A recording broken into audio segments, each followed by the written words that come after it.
কিছু মানুষের চোখে এমন এক কষ্ট থাকে, তা দেখে বোঝা যায় না।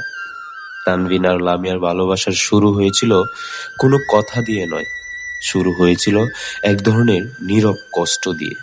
প্রতিদিন একই বাস স্টপ, একই সময়, মানুষ আসতো, মানুষ যেত, কিন্তু লামিয়া জানালার পাশে বসে থাকতো এমনভাবে যেন সে কোথাও যেতে চায়, আবার কোথাও পৌঁছাতেও ভয় পায়। তানভীর দূর থেকে তাকিয়ে থাকত। সে বুঝতো না কেন, কিন্তু এই মেয়েটার একাকিত্ব তাকে টানত। কিছু মানুষের চোখে এমন এক কষ্ট থাকে যেটা নিজের কষ্টের মতো মনে হয়। একদিন হঠাৎ বৃষ্টি নামলো, বাস দেরি করে আসছিল, সবাই দৌড়াচ্ছিল, আশ্রয় খুঁজছিল। লামিয়া দাঁড়িয়েছিল, ভিজছিল, কিন্তু নড়ছিল না। তার হাতে ছাতা ছিল না, চোখে ছিল ক্লান্তি।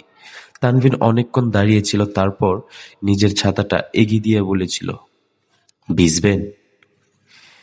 এই একটি মাত্র শব্দেই যেন লামিয়ার জমে থাকা সব না বলা কথা কেঁপে উঠল।